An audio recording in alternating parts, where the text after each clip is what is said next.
आकाशवाणी का ये पटना केंद्र है। प्रस्तुत है दरभंगा जिले की हलचल।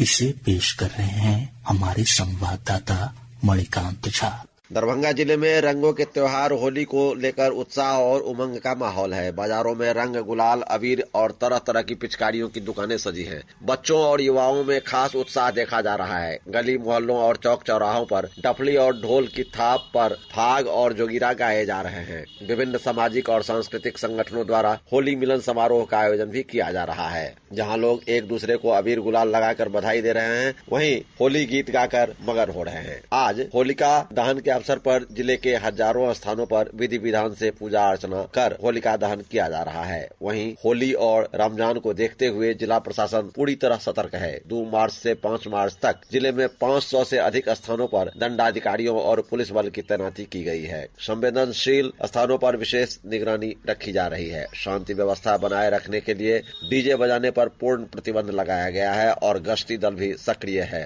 पर्यटन विभाग, बिहार सरकार और जिला प्रशासन दरभंगा के संयुक्त तत्वावधान में मिथिला लोक उत्सव 2025-26 का भव्य आयोजन 28 फरवरी और 1 मार्च को किया गया। इस 2 दिवसीय महोत्सव में मिथिला की समृद्ध सांस्कृतिक और विरासत को प्रदर्शित किया गया। कार्यक्रम का उद्घाटन पर्यटन, कला और संस्कृति मंत्री अरुण शंकर प्रसाद, समाज कल्याण मंत्री मदन सहनी, सांसद गोपाल जी ठाकुर, राज्यसभा सांसद धर्मशिला गुप्ता, विधायक संजय सरावगी, विधान पार्षद हरि सहनी, जिला परिषद अध्यक्ष सीता देवी और जिलाधिकारी कौशल कुमार ने संयुक्त रूप से किया। महोत्सव में लोकगीत, लोक नृत्य, लोक नाट्य और पारंपरिक कला की मनमोहक प्रस्तुतियां दी गई। वहीं सर्वभाषा कवि सम्मेलन में देश के विभिन्न हिस्सों से आए कवियों ने अपनी रचनाएं प्रस्तुत की। बड़ी संख्या में लोग कार्यक्रम का आनंद लेने पहुंचे। जिला मत्स्य पदाधिकारी अनुपम कुमार ने बताया कि नाव और जाल पैकेज वितरण योजना के तहत मछुआरों को 90% अनुदान पर आधुनिक जाल पैकेज उपलब्ध कराया जा रहा है। इस योजना से पारंपरिक तरीके से मछली पकड़ने वाले मछुआरों को नई तकनीक से जोड़ने का प्रयास किया जा रहा है। इससे उनकी आय में वृद्धि होगी और उनका जीवन स्तर बेहतर होगा। उन्होंने कहा कि इस पहल से ग्रामीण अर्थव्यवस्था को मजबूती मिलेगी और रोजगार के अवसर भी मिलेंगे।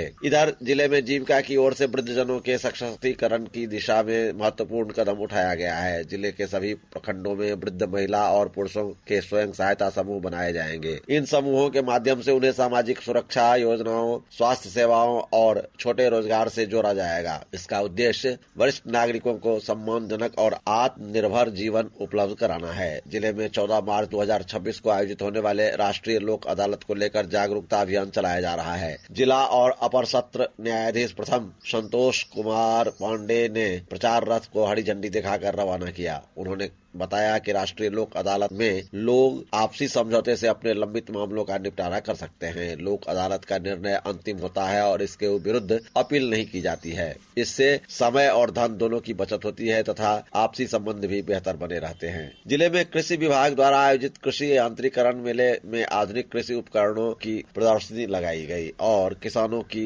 नई तकनीकी अपनाने के लिए प्रेरित किया गया। बहादुरपुर प्रखंड के प्रगतिशील किसान हरिदेव दास को कस्टम हायरिंग सेंटर की स्थापना के लिए 4 लाख रुपए का अनुदान, चेक और सांकेतिक चाबी दी गई। इसके अलावा विभिन्न प्रखंडों के किसानों को रीपर, कंबाइनर, थ्रेशर सहित 300 आधुनिक कृषि यंत्रों के परमिट वितरित किए गए। इससे खेती की लागत कम होगी और उत्पादन में वृद्धि होगी। भारत की जनगणना 2027 को लेकर दरभंगा जिले में प्रशासनिक तैयारियां शुरू हो गई है। जिलाधिकारी ने बताया कि जनगणना 2 चरणों में होगी। पहले चरण में 2 मई 2026 से 31 मई 2026 तक मकान सूचीकरण का कार्य किया जाएगा। इसके लिए प्रगणक घर घर जाकर डिजिटल माध्यम से आंकड़े एकत्र करेंगे। स्वगणना का विकल्प 17 अप्रैल से 1 मई 2026 तक उपलब्ध रहेगा, जिसमें लोग मोबाइल ऐप के माध्यम से स्वयं जानकारी दर्ज कर सकेंगे। जिला विधिक सेवा प्राधिकार द्वारा तुमोल पंचायत में बाल विवाह मुक्त भारत अभियान के तहत जागरूकता कार्यक्रम आयोजित किया गया। प्रधान जिला और सत्र न्यायाधीश शिव गोपाल मिश्र ने कार्यक्रम को संबोधित करते हुए कहा कि बाल विवाह एक सामाजिक कुरीति है और इसे रोकने के लिए समाज की जन भागीदारी जरूरी है। उन्होंने कहा कि कानून का सख्ती से पालन करने से ही इस कुप्रथा को समाप्त किया जा सकता है।